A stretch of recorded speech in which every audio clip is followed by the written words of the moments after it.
Jordan के पहाड़ों में छुपा हुआ है पेट्रा, एक प्राचीन शहर जहां रहस्यों, व्यापार और आस्था का संगम हुआ करता था। यह गुलाबी लाल चट्टानों में तराशा गया शहर कभी व्यापारियों, यात्रियों और यहां तक कि प्रारंभिक ईसाइयों के लिए भी एक प्रमुख केंद्र था। लेकिन क्या आप जानते हैं कि पेट्रा का भारत से भी संबंध है? और ईसाई धर्म से इसका क्या नाता है? हमारे साथ बने रहें, क्योंकि हम पेट्रा के दिलचस्प संबंधों को बाइबल और सिल्क रोड से जोड़कर सामने लाएंगे।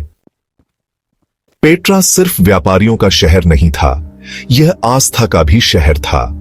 ईसाई धर्म के उदय के बाद पेट्रा प्रारंभिक ईसाई समुदायों का घर बन गया। पेट्रा में कई प्राचीन चर्च और धार्मिक स्थल हैं जो इसकी धार्मिक महत्ता को दर्शाते हैं।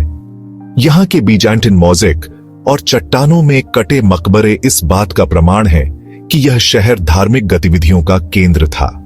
पेट्रा का मठ, जिसे अल्दीर के नाम से जाना जाता है, और उच्च बलिदान स्थल दोनों ही धार्मिक अनुष्ठानों के महत्वपूर्ण केंद्र थे।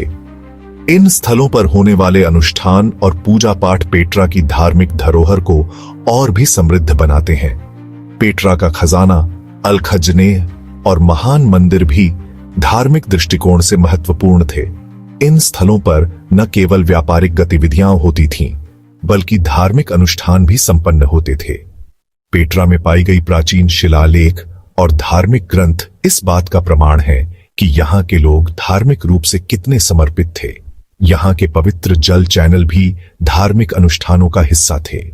नबातियन देवताओं की मूर्तियां और प्राचीन वेदियां पेट्रा की धार्मिक विविधता को दर्शाती हैं। यहाँ के लोग विभिन्न देवताओं की पूजा करते थे और उनके सम्मान में अनुष्ठान करते थे। पेट्रा में धार्मिक त्योहार और सामुदायिक सभाएं भी होती थीं, जो यहाँ के लोगों की धार्मिक आस्था को और भी मजबूत बनाती थीं। प्राचीन धार्मिक जुलूसों का आयोजन भी यहाँ की धार्मिक परंपराओं का हिस्सा था। प्रारंभिक ईसाई समुदायों ने पेट्रा में अपने चर्च और धार्मिक स्थल बनाए। यहाँ के धार्मिक अवशेष और प्राचीन पांडुलिपियां इस बात का प्रमाण है कि पेट्रा एक महत्वपूर्ण धार्मिक केंद्र था। पेट्रा का धार्मिक प्रभाव आसपास के क्षेत्रों में भी देखा जा सकता है। इसकी आध्यात्मिक धरोहर आज भी महत्वपूर्ण है और आधुनिक समय में भी इसका धार्मिक महत्व बना हुआ है। आज भी पेट्रा धार्मिक पर्यटन और तीर्थ यात्राओं का एक प्रमुख केंद्र है। यहाँ की आध्यात्मिक वातावरण और शांतिपूर्ण परिदृश्य लोगों को आकर्षित करते हैं और उन्हें एक अद्वितीय धार्मिक अनुभव प्रदान करते हैं।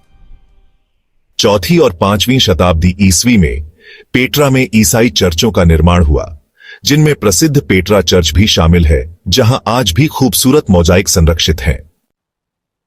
और पेट्रा के ठीक बाहर स्थित है जेबेल हारून, माउंट आरोन, जिसे मूसा के भाई आरोन का अंतिम विश्राम स्थल माना जाता है। यह स्थल ईसाइयों, यहूदियों और मुस्लिमों तीनों के लिए पवित्र है। लेकिन पेट्रा का प्रभाव सिर्फ क्षेत्रीय नहीं था, यह वैश्विक था। यह शहर सुगंध मार्ग का एक प्रमुख पड़ाव था, जो अरब, भूमध्य सागर और भारत को जोड़ता था। भारतीय मसाले, वस्त्र और विलासिता की वस्तुएं पेट्रा के रास्ते रोम साम्राज्य तक पहुंचती थीं।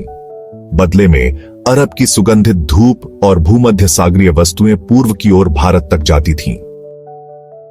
कुछ लोग तो यहां तक मानते हैं कि पेट्रा की प्रसिद्ध चट्टानों में खुदी हुई वास्तुकला भारतीय गुफा मंदिरों जैसे कि अजंता और एलोरा से प्रेरित हो सकती है। पेट्रा की वास्तुकला में जो बारीकियां और जटिलताएं हैं, वे इसे एक अद्वितीय और रहस्यमयी स्थल बनाती है। पेट्रा की वास्तुकला में विभिन्न संस्कृतियों का संगम देखा जा सकता है। यहाँ की इमारतों में ग्रीक, रोमन और मिस्र की वास्तुकला के तत्व भी मिलते हैं।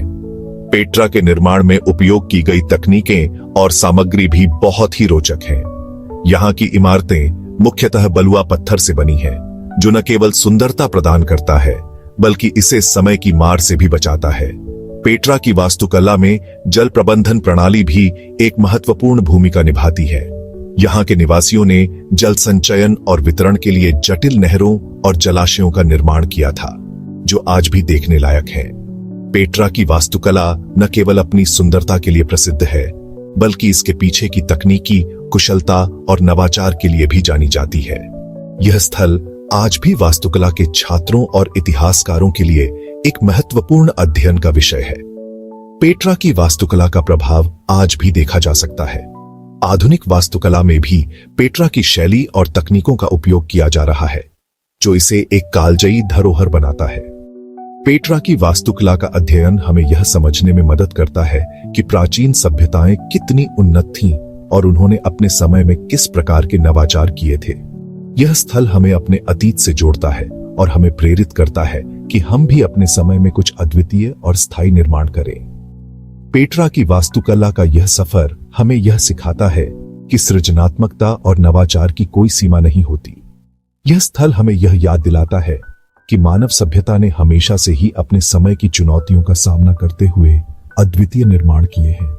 पेट्रा की वास्तुकला का यह सफर हमें यह सिखाता है कि सृजनात्मकता और नवाचार की कोई सीमा नहीं होती।